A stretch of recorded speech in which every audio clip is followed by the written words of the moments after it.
స్థానిక సంస్థల ఎన్నికల నోటిఫికేషన్ పై క్లారిటీ వచ్చింది. హైకోర్టులో పిటిషన్లు విచారణలో ఉన్నప్పటికీ రేపు నోటిఫికేషన్ ఇచ్చుకోవచ్చని స్పష్టం చేసింది హైకోర్టు ధర్మాసనం. నోటిఫికేషన్ ఇవ్వకుండా స్టే ఇవ్వాలన్న పిటిషనర్ తరపు న్యాయవాదులు వాళ్ల వాదనలను నిరాకరించింది. రేపు యథావిధిగా నోటిఫికేషన్ ఇచ్చుకోవచ్చని తెలిపింది హైకోర్టు. హైకోర్టు ఆదేశాలతో రేపు నోటిఫికేషన్ ఇచ్చేందుకు రాష్ట్ర ఎన్నికల సంఘం కసరత్తు చేస్తోంది. ఇప్పటికే లీగల్ టీంతో భేటీ అయి ఒపీనియన్ తెలుసుకుంటోంది. హైకోర్టు గైడ్ లైన్స్ ప్రకారం ముందుకెళ్తామని రాష్ట్ర ఎన్నికల సంఘం ప్రకటించింది.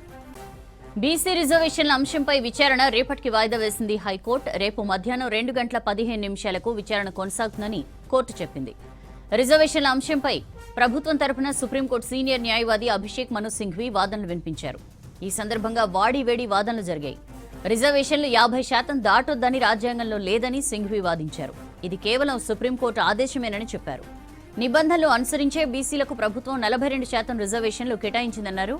సమగ్ర సర్వే ఆధారంగా డేటా సేకరించి బీసీలకు 42% ఇచ్చిందని చెప్పారు. గవర్నర్కు బిల్స్ పంపి నెల కాదు 6 నెలలు దాటినన్నారు సింఘ్వి. గవర్నర్ బిల్లులు ఆమోదించలేదు, అలాగని వెనక్కి పంపలేదన్నారు. చట్టసభలు చేసిన బిల్స్ పై గవర్నర్ ఎలాంటి నిర్ణయం తీసుకోకపోవడం ఏమిటన్నారు సింఘ్వి. అన్ని పార్టీల మద్దతుతోనే సభలో బిల్స్ పాస్ అయ్యాయని గుర్తు చేశారు. శాస్త్రీయ పద్ధతిలో రిజర్వేషన్లు పెంచుకునే వెసులుబాటు రాష్ట్రానికి ఉందని వాదించారు సింఘ్వి. విచారణ సందర్భంగా హైకోర్టు కీలక ప్రశ్నలు సంధించింది. గవర్నర్ బిల్లులు ఆమోదించలేదు కాబట్టి బిల్లుకు ఆమోదం లభించినట్లుగా భావిస్తూ ప్రభుత్వం నోటిఫై చేసిందా అని ప్రశ్నించింది కోర్టు. బిల్లులో తీసుకొచ్చిన సవరణలనే తర్వాత ఆర్డినెన్స్ రూపంలో ఇచ్చారా అని ప్రశ్నించింది. కమిషన్ డేటాను పబ్లిష్ చేయాల్సిన అవసరం లేదా అని అడిగింది. మొదట జీవో నెంబర్ 9ని ఛాలెంజ్ చేస్తూ చేసినటువంటి పిటిషనర్ల తరఫు నుంచి వినిపించిన వాదనలు మీకు ముందే చెప్పడం జరిగింది. అయితే ప్రభుత్వం నుంచి వచ్చినటువంటి ఆర్గ్యుమెంట్స్ మన ప్రభుత్వం నుంచి వచ్చింది ఏంటంటే ఇది రాజ్యాంగబద్ధం కాదు 50% సీలింగ్ అనేది. అదేవిధంగా ఈ 50% సీలింగ్కి మించి ఇచ్చినటువంటి రిజర్వేషన్కి తీసుకోవాల్సినటువంటి ఎంపెరికల్ స్టడీని సైంటిఫిక్ రీసెర్చ్ని చేసిన మీదటనే ఈ యొక్క జీవోని ఇష్యూ చేయడం జరిగిందని కోర్టు వారికి విన్నవించడం జరిగింది. కోర్టు వారు ఈ జీవోని స్టే చేయడం కానీ స్ట్రక్ చేయడం కానీ ఎలాంటి జరగలేదు. ఇంకొకటి ఎన్నికలు జరగనున్నాయని చెప్పేసి రేపటి నుండి ఎన్నికలు జరగనున్నాయని తెలియజేసేందుకు ఎన్నికల కమిషన్ కూడా సిద్ధంగా ఉంది.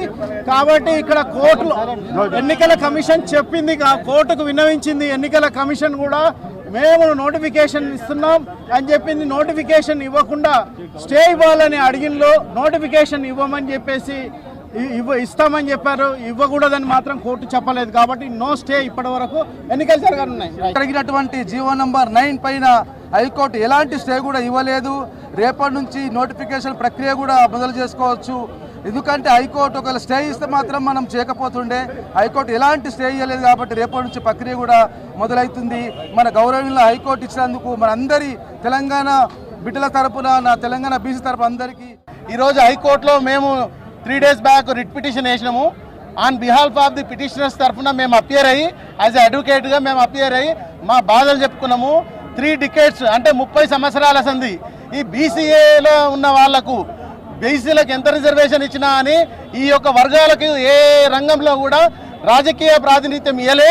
1970 నుండి బీసీఏలకు 7% రిజర్వేషన్ ఇవ్వడం జరిగింది.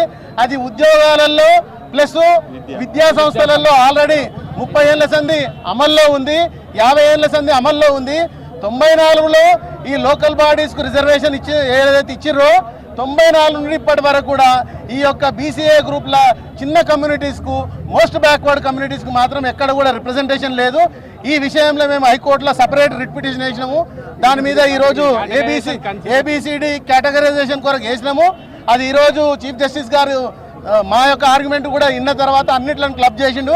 ఎలాంటి ఇంటరిమ్ ఆర్డర్ పాస్ చేయలేదు. ఈరోజు తెలంగాణ హైకోర్టులో రేపటికి వాయిదా వేయడం జరిగింది. ఇంపార్టెంట్ హానరబుల్ చీఫ్ జస్టిస్ గారు కూడా అడిగిన విషయాలు ఏంటంటే, మనకు కె కృష్ణమూర్తి గారిది ఏదైతే కేసు ఉందో ఆ కేసులో వాళ్ళు చెప్పినట్టు మాకు ఓబీసీలకు రిజర్వేషన్ స్థానిక ఎలక్షన్లలో ఉందా లేదా అనేది మనకు మెయిన్ ఇష్యూ. స్థానిక ఎలక్షన్లలో ఆర్టికల్ 243(d)(6) ప్రకారము మనకు ఎటువంటి ఎంపారికల్ డేటా లేదు. కాబట్టి ఇందిరాస్వామి కేసు అని అందరూ చెప్తున్నారు కదా, ఇందిరాస్వామి కేసు కేవలము ఎడ్యుకేషన్ అండ్ ఎంప్లాయ్మెంట్ గురించే ఉంది. ఎక్కడ కానీ పొలిటికల్గా కానీ లోకల్ బాడీ గురించి కానీ ఎక్కడ లేదు. మా వాదనలు కూడా ఏంటంటే మేము ఇంప్లీడ్ అయినాం కాబట్టి ఆనరబుల్ జడ్జి గారిని కూడా కోరడం ఏం జరిగినామంటే ఎటువంటి ఇంట్రీమ్ డైరెక్షన్స్ ఇవ్వద్దు, దీంట్లో ఎంతమంది అయితే ఇంప్లీడ్ అయినారో వాళ్ళ వాదనలు కూడా విన్న తర్వాతనే మీరు దీంట్లో ఇవ్వాలని. ఇప్పుడు తీసినా కూడా మనం క్యాస్ట్ వైజ్ సెన్సెస్ కూడా తీయడానికి కారణం మన ఆనరబుల్ హైకోర్టే. దాంట్లో 2019లో క్యాస్ట్ వైజ్ సెన్సెస్ చేయాలని కేసు వేయడం జరిగింది. ఆ వేసిన తర్వాత 2024 సెప్టెంబర్లో దానికి ఆర్డర్ వచ్చి హైకోర్టు ప్రభుత్వానికి ఆర్డర్ ఇచ్చింది మీరు సెన్సెస్ తీయాలని. దాని తర్వాతనే ఈ ప్రభుత్వము ఆ సెన్సెస్ అనేది తీయడం జరిగింది. దాని తర్వాత స్థానిక సంస్థల ఎలక్షన్స్ జరుగుతలేవు అని ఇంకొక పిటిషన్ దాఖలు చేయడం జరిగింది. అది మొన్న జూన్లో 30 సెప్టెంబర్ వరకు మీరు ఎలక్షన్లు చేసి దాని రిజల్ట్స్ ఇవ్వాలని చెప్పినారు. ఈ క్రమంలోనే డెడికేషన్ కమిటీ అనేది ఏర్పాటు చేసి ఎంపారికల్ డేటా అనేది తీయడం జరిగింది. దాంతోపాటు బిల్లుని గవర్నర్ దగ్గరికి పంపించడం జరిగింది. గవర్నర్ దగ్గరికి పంపించిన క్రమంలో అది ఇంకా 3 నెలలు కాలేదు కాబట్టి నెలన్నర అయింది కాబట్టి ఎటువంటి అక్కడ నుండి ఆర్డర్ రాలేదు కాబట్టి వీళ్ళు ప్రభుత్వం జియో తీసిందని మేము అస్యూమ్ చేస్తున్నాము. ఆ జియో ప్రకారము 42% ఏదైతే ఉందో అది చట్టపరమైనదే, న్యాయమైనదే, ధర్మమైనదే. దీన్ని కంటిన్యూ చేయాల్సిందిగా మేము ఈ ప్రభుత్వానికి కోరుతున్నాము. అదేవిధంగా ఆనరబుల్ కోర్టుని కూడా మేము పిటిషనర్ల తరఫు నుండి మేము కోరడం జరిగింది. బీసీ రిజర్వేషన్ల పట్ల కాంగ్రెస్ పార్టీకి చిత్తశుద్ధి ఉందన్నారు మంత్రులు పొన్నం, వాకిటి. బీజేపీ, బీఆర్ఎస్ రాజకీయ లబ్ధి కోసం ప్రయత్నించాయని చెప్పారు. ఎన్నికలను అడ్డుకోవాలని 2 పార్టీలు చూశాయన్నారు మంత్రులు. చేయాలనుకుంటున్నారు రాహుల్ గాంధీ గారు, మన ప్రియతమ ముఖ్యమంత్రి రేవంత్ రెడ్డి గారు ఆలోచన విధానం ప్రకారంగా 42% కట్టుబడి ఉన్నాం. 42% ద్వారానే ఖచ్చితంగా ఎలక్షన్స్ పోతామంటే కొంతమంది నవ్విండ్రు, వాళ్ళ పళ్ళే బయటపడ్డాయి. ఎంతవరకు మాట్లాడినరు? కాంగ్రెస్ పార్టీ మోసం చేస్తుందన్నారు, చేయలేంది ఇవ్వలేంది ఇస్తుందని అన్నారు.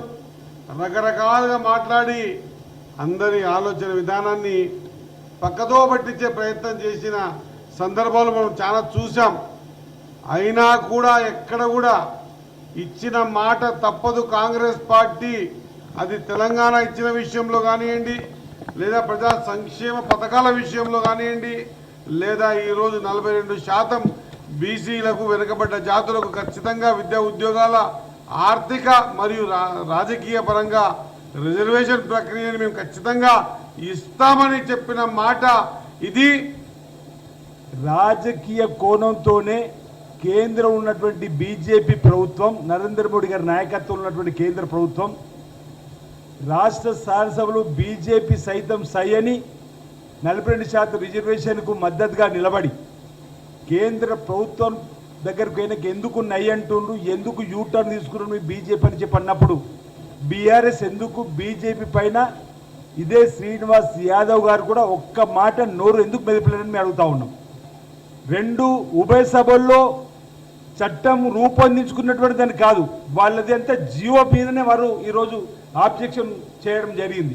అంటే చట్టం పద్ధతి ప్రకారం ప్రాసెస్లో పోయింది కాబట్టి చట్టాన్ని మనం ఛాలెంజ్ చేస్తే నిలవమని జియోకు పోయారు. ఈరోజు ఒకవేళ గవర్నర్ గారు కానీ కేంద్ర ప్రభుత్వం కానీ ఈరోజు ఇక్కడ చట్టంలో ఏమైనా ఇబ్బందులు ఉంటే తిరిగి మాకు పంపిస్తే మళ్ళీ తిరిగి సరి చేసి పంపేవాళ్ళు ఇప్పటివరకు కూడా. వాళ్ళు కావాలనే రాజకీయ కోణంతోనే వారు ఆపే ప్రయత్నం చేస్తున్నారు. ఈ సిట్యుయేషన్తో ముందుకు పోయే ప్రయత్నం చేస్తున్నాం. రేపటి నుంచి నామినేషన్ల ప్రక్రియకు సంబంధించి ఏదో హైకోర్టులో ఉన్నటువంటి ఈరోజు వచ్చినటువంటి దాని ప్రకారం ముందుకు పోవడానికి కోసం మేము ప్రయత్నం చేస్తాం. ఇది తొలి విజయంగా నేను భావిస్తా ఉన్నా బీసీ బిడ్డలకు సంబంధించి 42% రిజర్వేషన్తో ముందుకు పోవడాన్ని. ఈ కేసు బలైన వర్గాల సామాజిక న్యాయం ఇంట్రెస్ట్ దృష్ట్యా రాజకీయాలకు అతీతంగా విమర్శలకు పరిమితం కాకుండా పరస్పరమైనటువంటి నేను ఆ రోజు కూడా అనేక సందర్భాల్లో హౌస్లో కోరినాం.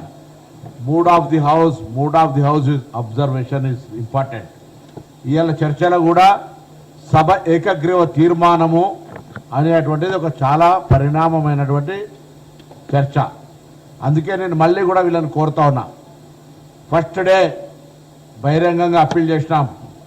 పొలిటికల్ పార్టీ మీరు ఏ స్టాండ్ అయితే హౌస్లో చెప్పినరో ఆ స్టాండ్ ప్రకారంగా మీరు కోర్టులో విచారణకు వచ్చింది కాబట్టి మీ స్టాండ్ చెప్పాలని డిమాండ్ చేసినాము.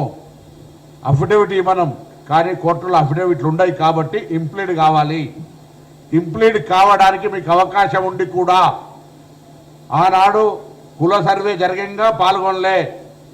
కుల సర్వేని విఫలం చేయాలని ప్రయత్నం జరిగినా ప్రజలు స్పందించి 97% దాకా 98% దాకా సర్వేలో పాల్గొన్నారు. వాళ్ళు సొంత స్వీయ సమాచారాన్ని ఇచ్చినంతా కూడా ప్రభుత్వం కంపేర్ చేసి ఎంపైరికల్ డాటాకు అనుగుణంగానే డెడికేషన్ కమిషన్ వేసి చట్టం చేసుకొని గవర్నర్ గారి ఆమోదం కోసం సంబంధించినటువంటి కార్యక్రమం అంతా తెలిసి కోర్టులో వాదన జరుగుతున్నప్పుడు ఒక బలహీన వర్గాల బిడ్డలుగా మీ పార్టీలో మీరు అడిగే ప్రశ్న లేదు. ఇదే ఒక సోషల్ కాజ్, సామాజిక న్యాయానికి సంబంధించిన ఒక పెద్ద అంశము. రాజకీయాలను తాత్కాలికంగా పక్కన పెట్టి అప్లికేషన్స్ పక్కన పెట్టి ఈరోజు ఆ అప్లికేషన్స్ సంబంధం లేకుండా మీరు సభలో చెప్పినటువంటి దాని ప్రకారంగా ఇంప్లీడ్ అయి మీ వాదన కూడా వినిపించాలని భారతీయ జనతా పార్టీకి, తెలంగాణ రాష్ట్ర సమితికి, ఎందుకంటే సిపిఐ పక్షాన కూనంనేని సాంబశివరావు గారు ఇప్పటికే ఇంప్లీడ్ అయినారు, ఎంఐఎం పార్టీ